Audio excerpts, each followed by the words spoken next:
अस्सलामुअलैकुम दोस्तों। मुसलमान की ज़िंदगी का एक ख्वाब तो ये लाज़मी होता है कि वो अल्लाह के घर की तवाफ़ कर सके।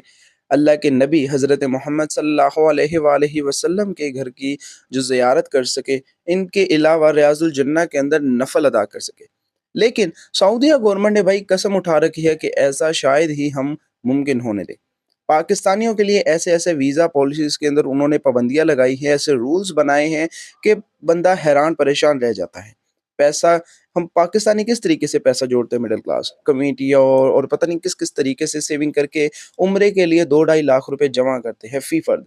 लेकिन पाबंदियों के बाइस पता लगता है कि हम तो उम्रे पर जा ही नहीं सकते। कुछ ऐसा ही सीन आज की अपडेट्स के अंदर मैं आपको बताने वाला हूँ, जो कि सऊदीया गवर्नमेंट ने उम्रा ज़ायरीन के लिए, ख़ास तौर पर पाकिस्तानियों के लिए लगाई गई पाबंदियाँ हैं, जिनसे आम शख्स उम्रे पर जा ही नहीं सकता। आम क्या, एक अमीर शख्स भी उम्रे पर जाने के लिए पहले उनको इस पॉलिसीज़ को, इन पाबंदियों को पूरा अमल में लाना पड़ेगा, तभी जाकर वो सऊदीया के अंदर उतर सकता है और मक्का मदीना के अंदर जा सकता है। दोस्तों वीडियो को एंड तक देखिए, तमाम तर तफ़सील आपको मिल जाएगी वीडियो में। और हाँ, वीडियो को लाइक एंड चैनल को सब्सक्राइब ज़रूर कर देना, ताकि ऐसी और भी जो अपडेट्स आने वाली हैं उनके मुतल्लिक आपको सबसे पहले पता चल सके। स्टार्ट करते हैं। दोस्तों सबसे पहले बात करते हैं छोटी अपडेट से, जो कि ये है कि आज से पहले ये होता था कि जब भी आपने उम्रा पैकेज लिया तो ज़ियारतों का खर्चा आपके पैकेज के अंदर इंक्लूड होता था, और ज़ियारतें मक्का और मदीना की होती थी। इसके अलावा ताइफ शहर अगर आपने जाना है तो आप वहाँ जाकर बस या वैन वगैरह के अंदर या फिर प्राइवेट कोई भी टैक्सी वगैरह करवा कर जा सकते हैं। लेकिन रूल अब ये बना दिया गया कि अगर आपने ताइफ सिटी के अंदर जाना है तो आपको पहले ही उसकी अप्रूवल लेनी पड़ेगी। यानी कि ट्रैवल एजेंसी वाले से ही आपको उम्र पैकेज के अंदर ही ताइफ सिटी का टूर ऐड करवाना पड़ेगा। उसका जो भी अखराजात है वो करवाना पड़ेगा, उसका अप्रूवल लेना पड़ेगा। दूसरी हमारी जो अपडेट है वो की गई है कोरोना और पोलियो वैक्सीन से रिलेटेड। 2021, 22, 23 के अंदर हमारे कोरोना को बहुत ज़्यादा एक्टिव किया गया था, उस पर पॉलिसी पर बहुत ज़्यादा सख्ती की गई थी।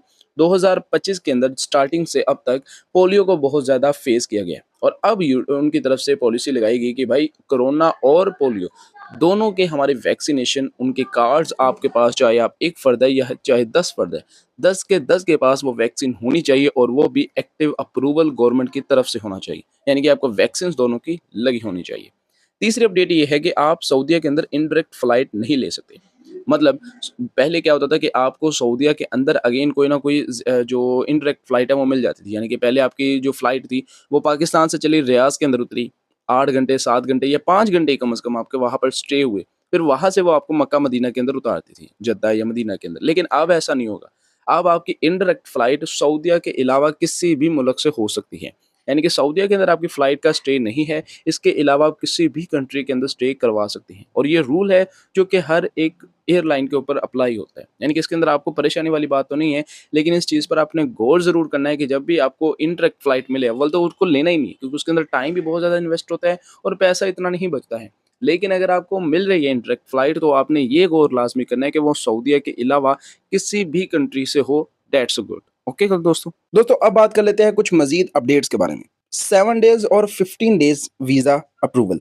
दोस्तों पहले हमारे जो स्टार्टिंग था फ़ेज़, तब ये था कि आप जितने दिन का चाहे उतने दिन का वीज़ा अप्लाई कर सकते हैं। फिर रूल चेंज किया गया और कहा गया कि भाई अब 30 दिन से कम का वीज़ा आपको देखने को नहीं मिलेगा। फिर रूल चेंज हुआ और कर दिया गया 90 दिन का वीज़ा मिलेगा। 90 दिन के वीज़े की फ़ीस आपको देनी पड़ेगी, चाहे आपने 7 दिन अयाम करना है या 21 दिन अयाम करना है, चाहे बेशक 90 दिन का अयाम करना है। आपको 90 दिन का वीज़ा लेना पड़ेगा। फिर इसको चेंज कर दिया गया और दोबारा कर दिया गया 90 से 30 दिन पर। यानी कि 30 दिन का अब आपको वीज़ा मिलेगा। 30 दिन से ज़ायद का नहीं वीज़ा मिलेगा, 30 दिन से कम का वीज़ा नहीं मिलेगा। अब यहाँ पर फ़र्क ये किया गया है कि पहले आप जितने दिन के लिए जाते थे, उतने दिन की वीज़ा फ़ीस पे करते थे और आपको वीज़ा मिल जाता था। लेकिन अब उन्होंने फ़िक्स फ़ी कर दी है। 590 580 रियाल उन्होंने फ़िक्स फ़ी कर दी है कि आपको इतने पैसे देने ही पड़ेंगे, चाहे आपने 7 दिन रुकना है। देखो दोस्तों, एक बंदा है जिसने 580 रियाल, पाकिस्तानी ज़ुबान में अगर मैं आपको समझाऊँ, एवरेजली बात कर रहा हूँ, कैलकुलेशन एक्यूरेट ना भी हो तो गौर करना। 50,000 रुपए आपने वीज़े का फ़ी दी है, ठीक है? लेकिन आप उम्रे के लिए जा रहे हैं 28 दिन के लिए। वेरी गुड, आपकी एवरेज डे जो कैलकुलेशन है वो 200 2000 3000 रुपए आ रही पर डे। लेकिन वहीं पर अगर आप इसको चेंज थोड़ा मॉडिफ़ाई कर दें, आप जाते हैं जी 15 दिन के लिए। अब क्या होगा, अब आपके लिए पर डे यानी कि आपने वहाँ तो क़याम 15 दिन ही करना है ना, लेकिन 15 दिन के हिसाब से आपकी वीज़ा फ़ीस डबल होगी। पहले आपको दो 2,000-2,200 रुपए इतना पर डे मिल रहा था, अब वो डबल हो जाएगा इसका, क्योंकि अब आपने आधे दिन कम कर दिए, वो तकरीबन आपकी 4,000 रुपए फ़ीस बन जाएगी। लेकिन अगर आप इससे भी कम 7 दिन का या 10 दिन का क़याम करते हो, तब क्या होगा, तब ये मतलब डबल से भी ट्रिपल और 4 गुना पर बढ़ जाएगी। यानी कि इस हिसाब से आपकी वीज़ा फ़ीस जो है वो बढ़ती जाएगी। जितने कम दिन आप स्टे करेंगे उतना ज़्यादा आपको खर्चा देखने को मिलेगा। लिहाज़ा सऊदी गवर्नमेंट की तरफ से अप्लाई है कि भाई अपने 30 दिन का वीज़ा लेना है, मल्टीपल इसके अंदर आपको जो है ना जाने की इजाज़त नहीं है, जस्ट एक दफ़ा आप जा सकते हो। 30 दिन के अंदर आपने एक दफ़ा ही सऊदीया के अंदर एंट्री करनी है, उसके बाद अगर आप बाहर चले गए तो आपका वीज़ा ख़त्म, आपको दोबारा नया वीज़ा लगवाना पड़ेगा, समझ गए हो? तो इसलिए आपने छोटे पैकेज 7 दिन, 10 दिन, 15 दिन वाले पैकेज पर इतना ज़्यादा गौर नहीं करना दोस्तों, क्योंकि गवर्नमेंट खुद चाहती है कि आप कम से कम 21, 20, 21 दिन या फिर 28 दिन मैक्सिमम आप सऊदीया के अंदर आओ। देन दोस्तों यहाँ पर ज़ायद उम्र बुजुर्गों के लिए वीज़े की पाबंदी लगा दी गई। जी हाँ दोस्तों, पहले क्या होता था कि आप किसी भी उम्र के हैं, ज़ईफ़ुल उम्र भी अगर आप हैं, तो आपको उम्रे के लिए अब वीज़ा अप्रूवल मिल जाती थी, क्योंकि ज़ाहिर-सी बात है जो गवर्नमेंट थी वो आपको तो देखती नहीं थी। लेकिन देन अब उन्होंने ये कर दिया कि भाई आपके फिंगरप्रिंट्स उन्होंने इनेबल कर दिए। फिंगरप्रिंट्स के बगैर आप जो है सऊदीया का वीज़ा हासिल नहीं कर सकते, और फिंगरप्रिंट्स भी ऑनलाइन हो गए, आपको परेशान होने वाली बात नहीं है। पहले फिंगरप्रिंट्स अगर किसी के करने होते थे तो उसको इस्लामाबाद के अंदर जाना पड़ता था। लेकिन अब ये सीन नहीं है, आप ऑनलाइन एक एप्लीकेशन है, मैं उसका लिंक जो है या नाम आपको डिस्क्रिप्शन के अंदर दे दूँगा, उस एप्लीकेशन का यूज़ करते हुए आप अपने फिंगरप्रिंट्स बायोमेट्रिक करवा सकते हैं और अप्रूवल ले सकते हैं। लेकिन अब सीन ये है कि आपको ज़ईफ़ उम्र 50 60 साल, सॉरी 60 साल से ज़ायद उम्र अफ़राद के लिए वीज़ा उन्होंने बंद कर दिया है। 60 साल से ज़ायद उम्र के अफ़राद जो है उम्रे पर नहीं जा सकते, सऊदीया का वीज़ा नहीं ले सकते किसी भी बना पर। अब एक नई अपडेट के बारे में बात करूँ जो कि छोटे बच्चों के रिलेटेड है, इन्फैंट के रिलेटेड, यानी कि 0 से, यानी कि पैदाइश होने के बाद से 2 साल दूध पीने वाले बच्चे, आप जो हम नॉर्मली हम समझते हैं ना, उन बच्चों के लिए अपडेट ये है कि पिछले 2 साल के अंदर सऊदीया के अंदर बहुत सारे केसेज़ ऐसे दर्ज किए गए हैं जिसके अंदर बच्चे लापता हुए, बच्चे अगवा हुए हैं और बच्चों को भूला जा चुका है। वैसे तो उनका सिक्योरिटी सिस्टम इतना टाइट है कि बच्चे बाज़याब जितने भी हुए, कोई ऐसा बच्चा नहीं था जो कि मिला ना हो। हर बच्चे को उन्होंने फ़ौरन से बाज़याब करवा लेते हैं, लेकिन प्रोसीजर यहाँ पर फ़र्क यहाँ आता है कि कुछ वालिदैन अपनी इबादत के अंदर इतने ज़्यादा मशगूल होते हैं कि वो अपने बच्चे को ही भूल जाते हैं। वो किसी सेहन के किनारे पर या किसी के पास अपने बच्चे को बिठाकर खुद इबादत के लिए रवाना हो जाते हैं, तवाफ़ करने के लिए या फिर सही करने के लिए, लेकिन वहीं पर पता लगता है कि उनके बच्चे जो है वहाँ मौजूद ही नहीं है।